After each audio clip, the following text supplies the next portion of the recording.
Okay, so this is really loud. We are running late already, so that's going to be a lot of fun.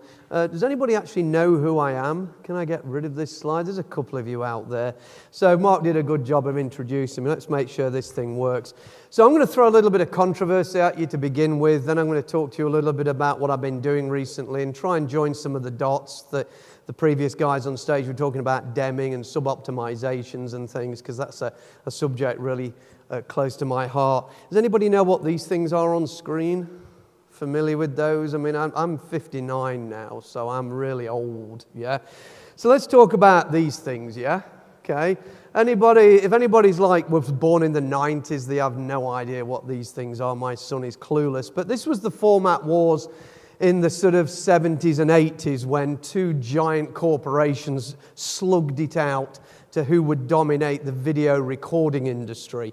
JVC on the left, the Victor Company of Japan, beat Sony eventually because JVC licensed their product and Sony didn't. That's why they won. But then we now get into the format wars in the 2020s. So the whole Scrum versus Kanban, which is all nonsensical. There's a bunch of words on there that explain why. And I started to look at this because I've had some interesting conversations on social media recently. Anybody that looks at my LinkedIn profile will see some of the things I've been talking about. And now we've got this nonsense called value stream methods. We've got the value stream management consortium on the right, who got it completely wrong because they're all to do with SAFe. And on the left, you've got the value stream impedance scorecard from Al Shalloway. Now, impedance is all about electrical engineering, E equals IR, Ohm's law. So I guess that's really what he's trying to teach us. So they're simply copying and renaming original work. And of course, I guess John would talk about a lot of that to do with Deming. And so I'm starting to struggle with a bit of this. So part of my message is to sort of go fix problems at the Gemba. If you don't know what the Gemba is, it means the workplace, the real place, the place you create value. So let's talk about a little bit of the history of value streams, and I'll tell you why it's relevant to you in a short while. Toyota created this thing called material information flow analysis, this thing called flow, which is not a new thing. Reading a bunch of stuff on LinkedIn yesterday about the SAFe conference where they're all now talking about flow. So they're trying to commoditize lean thinking from the value stream mapping world, and now they're trying to commoditize flow. They've already commoditized Scrum and ruined it, and no doubt they'll commoditize DevOps in due course. So this is where value stream mapping originated. The words value stream mapping came from the book you see on screen from John Shook and Mike Rother. And then we've got people talking about the OODA loop. If you have no idea what that is, don't worry. Replacing something called PDCA. Well, they're completely different things, and this is akin to devil worship. So we've now got people worshipping false prophets. So my advice to you is be very careful. And just so you know, if you know anything about the OODA loop is not actually a loop. Agilists draw it like the thing on the left. The thing on the right is how its creator built it. The OODA loop's not actually telling you to do anything. It's describing how you think, how you make decisions. It's not actually telling you how to think and how to make decisions. So my message is please stop selling new clothes, because there's no end of this BS out there. And by BS I mean bullshido. So any martial artists out there will know exactly what I'm talking about. So then I start reading about this stuff about lean metrics for complex work. We've had some lean folks on stage mention some of the luminaries in the industry who, the Poppendicks and Eric Ries and others who've leveraged lean thinking, came out of Toyota, to actually start to use them in the sort of digital and the software world. And here's a bunch of lean metrics, and there's all sorts of nonsense on that slide, by the way. I'll get to where I'm going with this. But lean metrics are used in what's called standard work. Standard work means repeatable, the same thing. You determine or identify a standard, you establish a consensus around the proposed standard, and then you rinse and repeat. You follow a recipe. How many of you are following recipes developing software? I'm guessing not so many. And then what we need to do is to make sure we understand the customer demand, something called takt time in the lean world.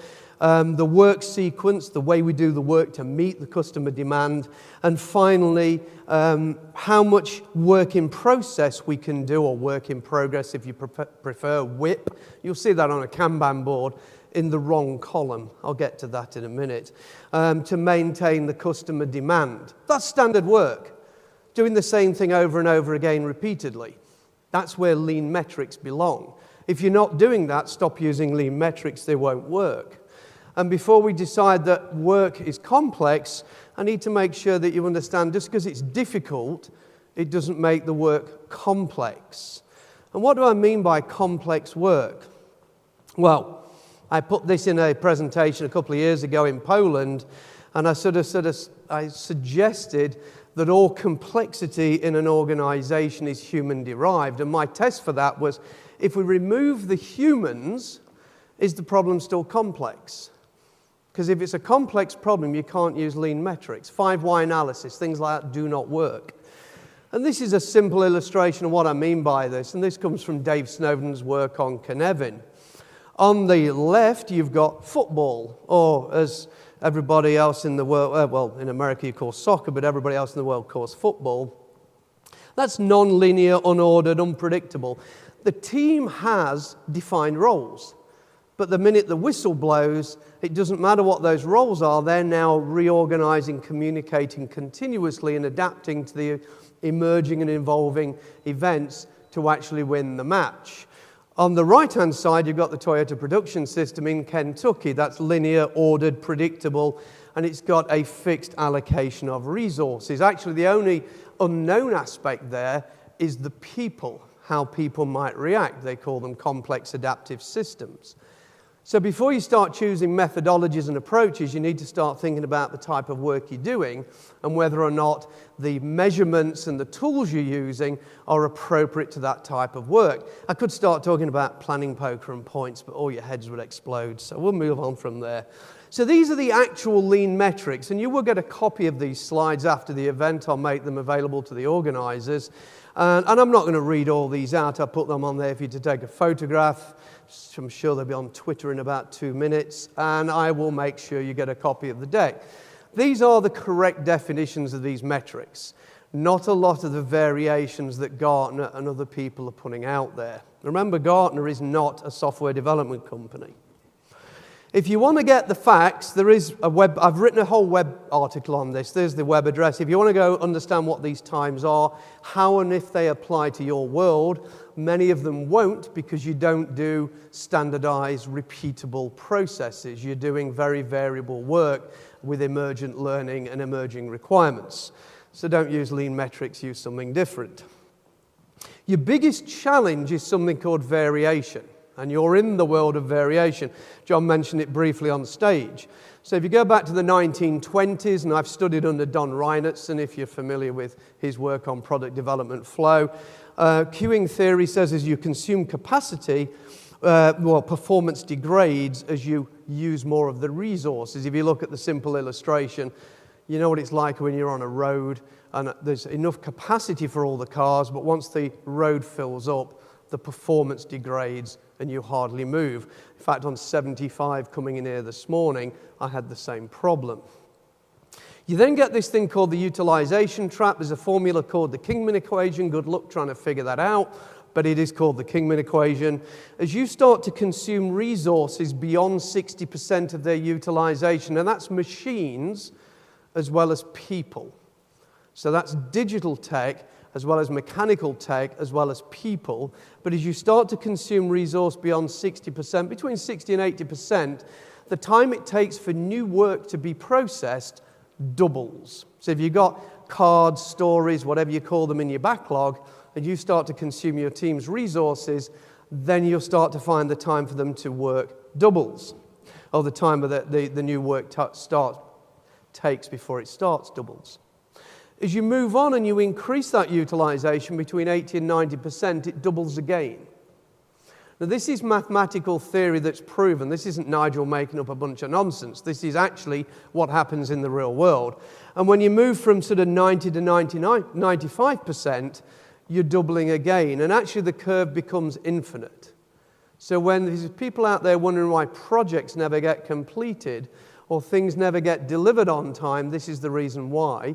You're over-consuming resources. And the reason you're doing that is because you're adding variation. Now, agility, as opposed to agile, but agility is about enabling high variation.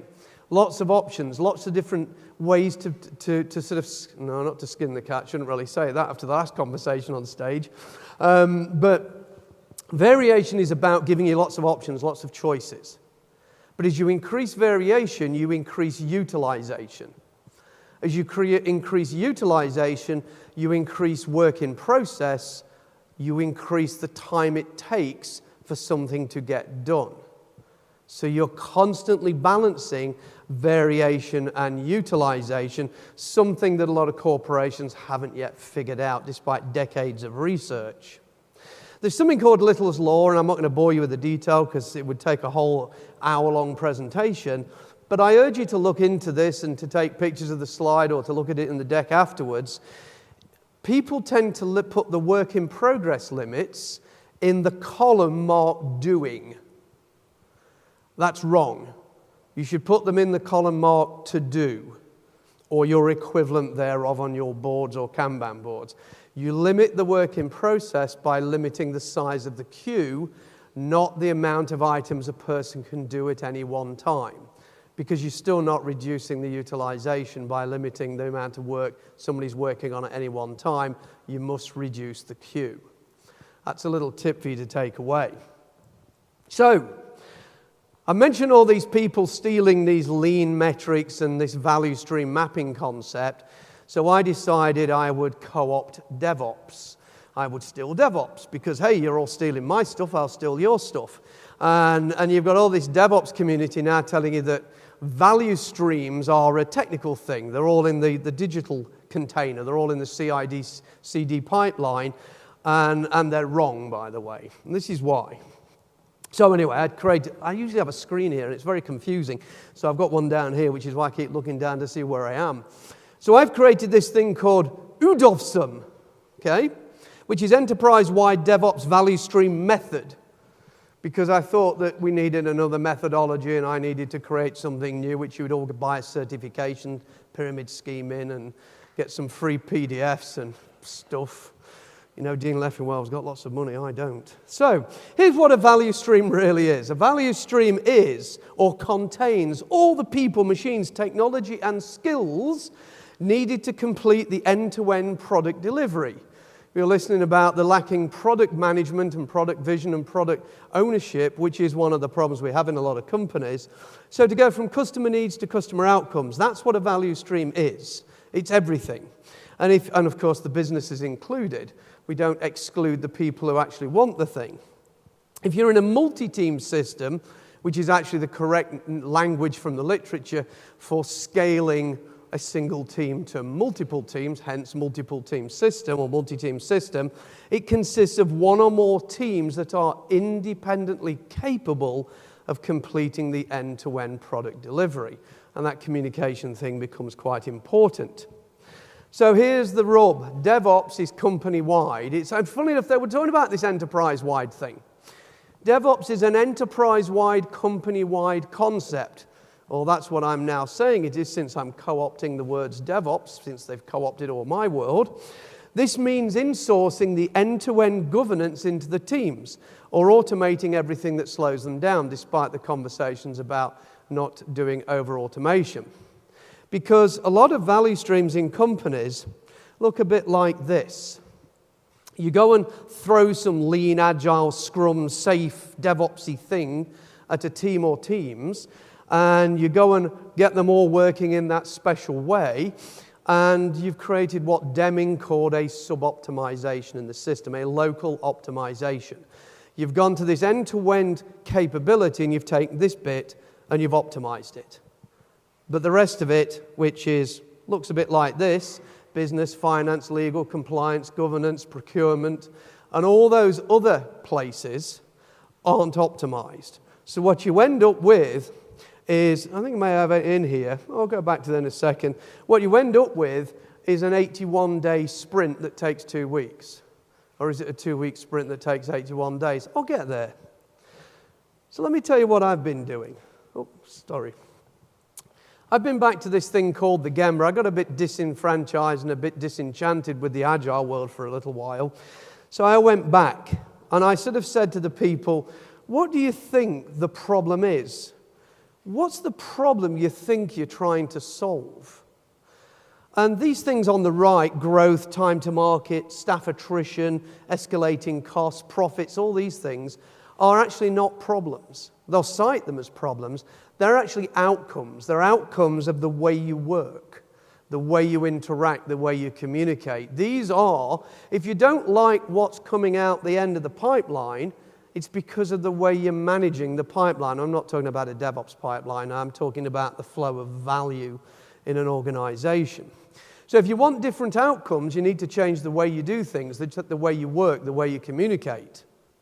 I heard the theory of constraints mentioned. It's just coincidence all these things are in the deck. But Goldratt said that anything that prevents the system from achieving a better performance measure towards its goal is a constraint. And not all constraints are bottlenecks. A bottleneck is a capacity constraint. But a constraint in an organization could be legal, regulatory, it could just be red tape, it could be some other nonsense, not a capacity constraint. So we need to look at both types of constraints. And actually bottlenecks are easier to solve than the other constraints. So how do you do what you do? How do you know how you do what you do? Do your executives in your organization understand how you do what you do? Do they even understand the concept of automation, CI/CD, DevOps, all these sort of words? And so what's the actual problem we need to solve? Is it a DevOps problem or is it a little bit wider? And if you look on the left, this is digitization, this new word about turning everything digital. I can't wait to figure out how I'm going to eat digital food. But if you look on the right, this is what it sort of looks like, and I can't point, but the graphic on the right, the top left says, let's release, we've finished our 2-week sprint. And then 3 months later it goes to production. Even though you've got the tools, the technology, the techniques, and even at Toyota Connected when I was there, we were releasing on demand continuously every day, rolling back, doing all those cool things we could do when we wanted to do them because the people were empowered because the teams owned the end-to-end governance. We didn't have all these people, we used to call them in England jobsworths. It's more, you put a hat on, it's more than my job's worth to let you do that. So we eliminated the jobsworths. So there's something I've been teaching leaders, and this comes straight out of the Lean playbook since we were talking about Lean on stage earlier. Go and observe, not just see. This fancy Japanese phrase called Genchi Genbutsu, which just really means go to the source with no assumptions to understand the facts and to take the next actions, and not to do sightseeing, which is what most executives in companies do, which is called Genchi Kenbutsu. See, the namings are really, really, really close. So this is a friend of mine. His name's Ritsuo Shingo. His father was the inventor of some key techniques in the Toyota production system. Hopefully my audio will be working and on the computer. So I was at a conference in Santorini, and one of the people in the conference from Italy asked him, Shingo-san, what tools do we have? Let's think about Jira version 1, or it's called digital AI now, or all these other tools that you may use. Which tools do you have to help me understand the problem more effectively at the Gemba? And this was his reply. Don't ask for any tool. No tool.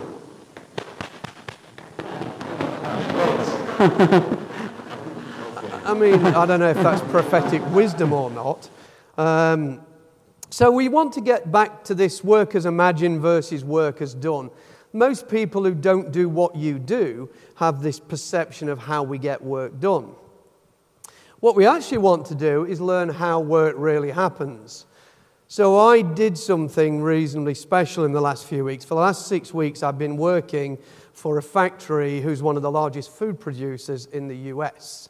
If you buy corn from your local grocery stores, frozen corn and some other frozen produce, it probably came from this plant. And at some point in the future, maybe some of you will be eating corn that my hands have touched. So, I know it's a terrifying thought. So I went and watched. I took 41 gigabytes, because I measured it the other day, of video of these people working to try and figure out what was wrong with the process. And then I said, I want to go on the line. I want to go and do the work. And I spent 8 hours on it. I did a whole shift. I'll show you.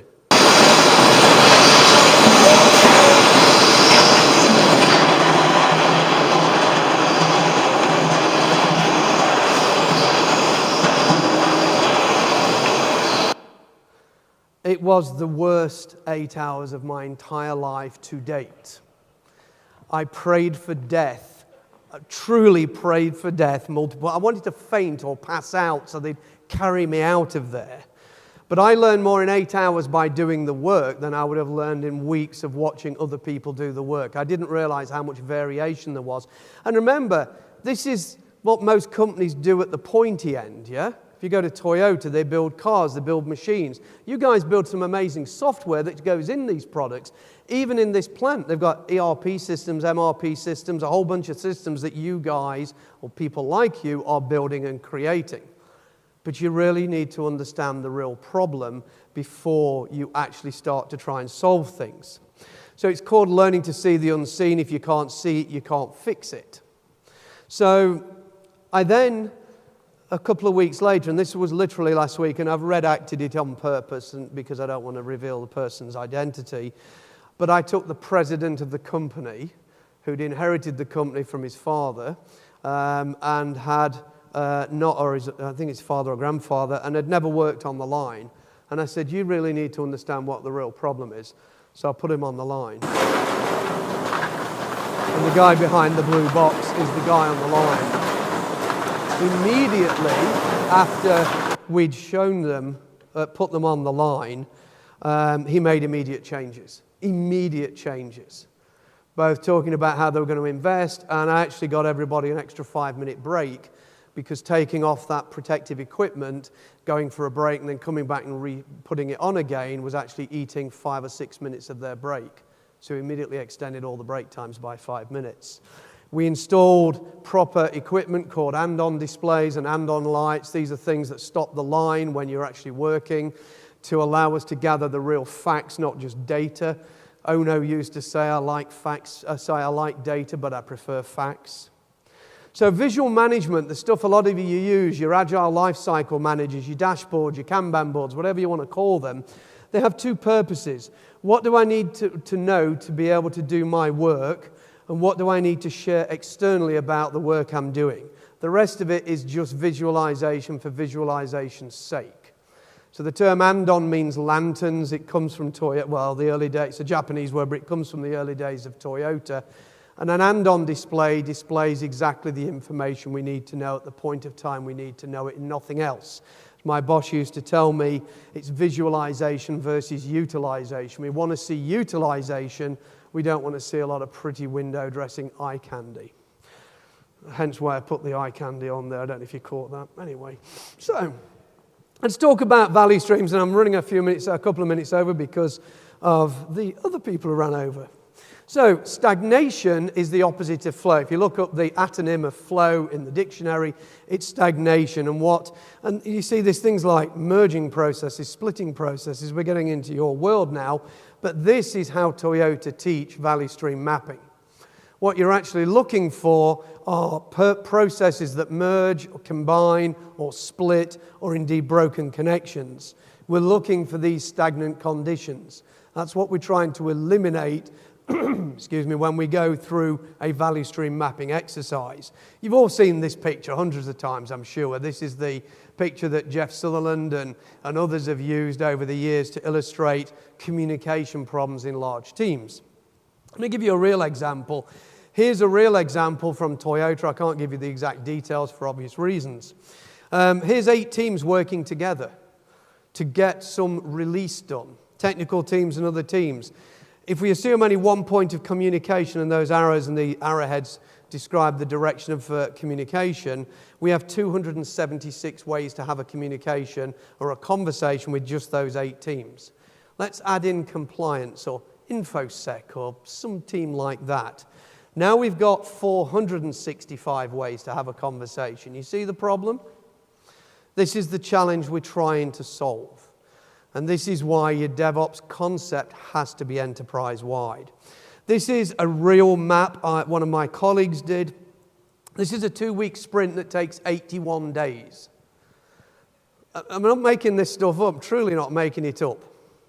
That's 98% waste, by the way, when you do the process calculations. This is what a value stream map really looks like. None of the things they're showing with lots of post-it notes. And this is what it looks like when you've added a lot of measurements on there. And again, I'm not going to go into any detail. I just wanted to show you what these might look like. So there's some research we've been doing. Energy follows information. So once life is created, it's sustained through the cellular transfer of information. It's actually a fascinating topic. But as more information is needed, more energy is expended. Now start to think big data. Information value is defined as providing actionable information, information that can be used and actioned. Information is considered valuable if it's available when needed.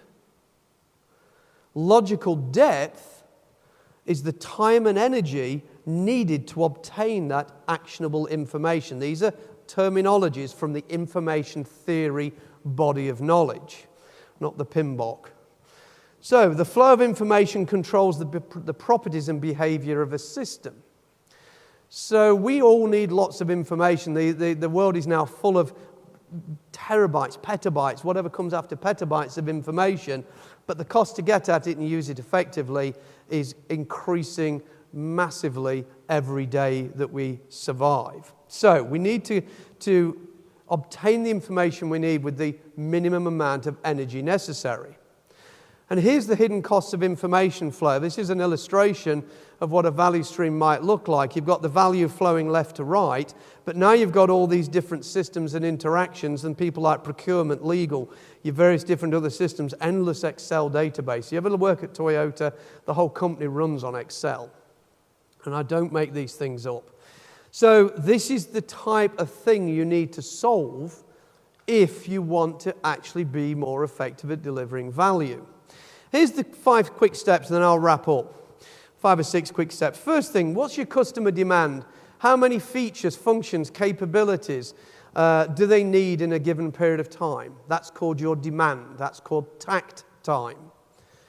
Then walk the process. Actually walk the process. Physically walk it. Pretend you're a card in a backlog, a story, a user story, a Kanban card, wherever it is, and walk the process. Pretend you're the card and walk the journey of the card. Now you're starting to see how complicated it is. Now add the customer in there. Start to add in the end-to-end process of getting that requirement to fruition. Focus on the flow of the actual materials or the code or whatever it is you're building. Add in the work in process, the amount of inventory that's being created and the wait times between each step. Now add the information flows. And finally, add the timeline and metrics. Now, you're not going to remember all of this. This will be in the publication for you, but I put it in to help you. So let me tell you what flow isn't as I wrap this up. It's not a replacement for Agile. There's no such thing as a flow master, although there'll be some nonsensical certificates sneaking out at some point. It's not a framework. Flow is not a framework. It's not a methodology. It's not a tool. It's not a prescription. It's not a manifesto. For goodness sakes, there is a Flobian type manifesto out there. You can't make this nonsense up. And it's not an annual certification fee. You do not need a certificate to say you're qualified to focus on the flow of value. That's just nonsense. Flow is a construct. It's been around before we were even around. And there is no need to pay somebody to give you a training course on flow. There's even like value stream architects now and value stream coaches that are being produced. I'm nearly done, Mark. So let me leave you with the last thing for you to think about. I want you to go away and think about this thing called assemblages theory. So this is where my work focuses now. An assemblage isn't a collection. An assemblage is looking at a contextual situation and thinking about the tools, techniques, methods, and approaches that you might combine within that moment in time, within that context, to actually achieve an outcome that's desirable. This is not an assemblage. I'm sure you're all familiar with this large picture. This is just a collection of things bolted together. This is not an assemblage. So I urge you to go look at assemblages theory, and I'll finish with this picture and a video to play me out. Forget frameworks and change lives. The lady standing next to me, I have to be careful because the last time I presented this, I got quite emotional about this. So this lady's name is New 8. She started working there when she was 22 years old. She was a Vietnamese evacuee from Vietnam. She's 64 now. She trained me. She's worked on that line, bless her, for all those years. And you can see there's some of the pictures in the office. I bought her some flowers because I wanted to thank her for helping me get through the worst day in my life for years. And then she bought me some presents, because I was staying in the hotel, she bought me basically a care package with bags of chips and things in it. And she said that the way I treated her and what I'd done for her was the first time anybody had made her feel worthwhile.